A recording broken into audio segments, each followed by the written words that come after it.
Stay tuned with చిత్రగూప్. మీకు నచ్చిన topic, మీరు మెచ్చిన టాపిక్, ఇవాళ టేబుల్ కాబోతున్న టాపిక్. ఒకసారి మనసా వాచ రామ లక్ష్మణ జానకి జై బోలో హనుమానికి, హర హర మహాదేవ్. ఈ మాట నేను ఎందుకు అంటున్నా అని అంటే, రాషన్ పానీ తీసుకొని కొడతా అంటుండు. PM attacks Congress over Waqf, vote bank politics in Maharashtra victory speech.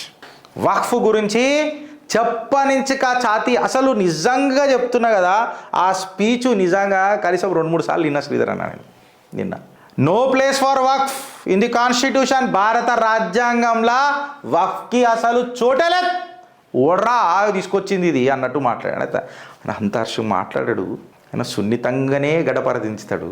కానీ మేము జర కారం పొడి గీరం పొడి అన్ని రాసి దించుతాం కదా దించేటప్పుడు.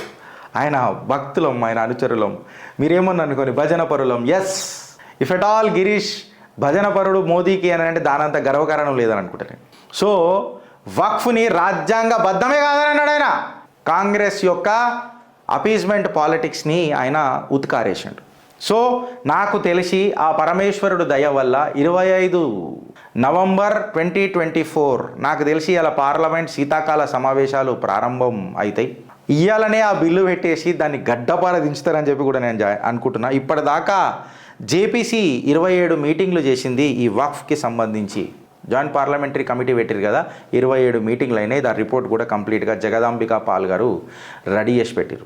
అయితే ఒక చిన్న సంక్షిప్తంగా బ్రీఫ్ నోట్ మీ అందరికీ నెత్తిలో ఉండనీకే చిత్రగుప్తి ఇలా ఒక చిట్టా ఇస్తుంది వక్ఫ్ మీద. వక్ఫ్ సుమారు 9,40,000 ఎకరాల భూమిని మెయింటైన్ చేస్తుంది.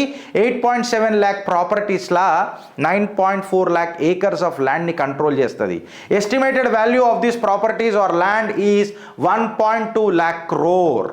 1.2 lakh crore.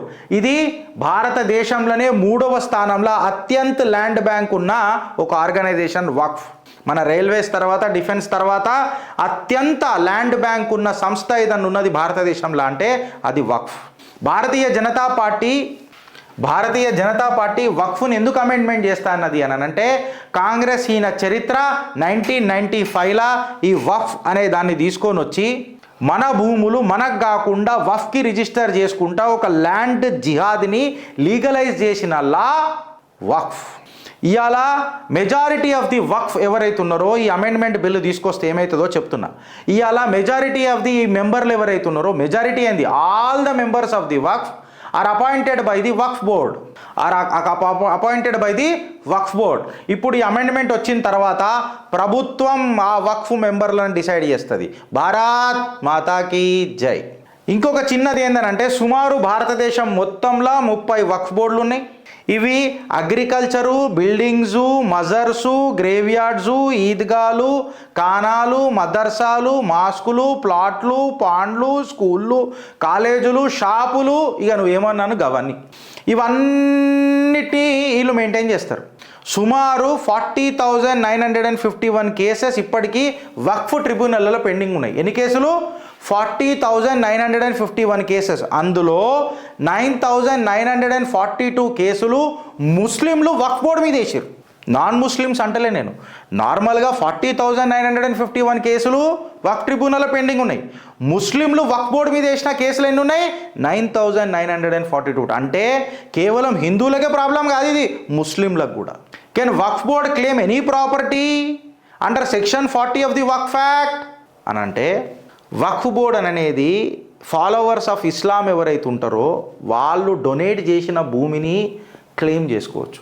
అంతేగాని ఎక్కడ కూడా there is no mention directly claiming any property, nor does it say anything about the private properties under the section 40 of the Waqf act. ఎవరిది పడతాడు క్లెయిమ్ చేసుకోనికే లేదు. కానీ ఇలా అయ్యా జాగిర్లు ఉన్నట్టు వీళ్ళు ఖర్చు ఫ్లెష్ నడిపిర్రు. అది నా భారతీయ జనతా పార్టీ, నా దేశ ప్రధాని నరేంద్ర దామోదర్ దాస్ మోదీ తీసుకొస్తుండ్రు. ఇప్పుడు ఎవడు పడతాడు ఇది వక్ఫ్ ప్రాపర్టీ అని డీల్ చేయొచ్చా అంటే the answer is no. Waqf means the permanent dedication to any person, dedication by any person of any movable or immovable property of any purpose recognized by the Muslim law as pious, religious or charitable. It may include such property or donated for religious purpose or social work అని చెప్పి, but are being used for the stated purpose కోసమే use చేయాలి. అంతేగాని it is not ఏంది any ప్రాపర్టీని declare చేసినట్లేదు. So నాకు తెలిసి మేము చిత్రగుప్తుల సంక్షిప్తంగా వక్ఫ్ కేంద్రం అనేది మీకు చెప్పినాం. దీన్ని మించి పెద్ద ప్రశ్నలు మీ మనసులో ఉండొద్దు, ఉండయి కూడా, ఉండాల్సిన అవసరం కూడా అంత పెద్దగా లేదు. ఉంటే మీ చిత్రగుప్తు మీకున్నది. ఇవన్నిటి మీద మీ దేశ ప్రధాని నరేంద్ర దామోదర్ దాస్ మోదీ, మీరు మెచ్చిన పార్టీ భారతీయ జనతా పార్టీ, భారతీయులకు పెద్దపీట వేసే పార్టీ భారతీయ జనతా పార్టీ, భారతీయుడినే ప్రధానమంత్రి చేసి భారతీయుడికి పెద్దపీట వేసి గర్వించి గౌరవించే పార్టీ భారతీయ జనతా పార్టీ ఈ వక్ఫ్ అమెండ్మెంట్ బిల్ని ప్రవేశపెడుతుంది.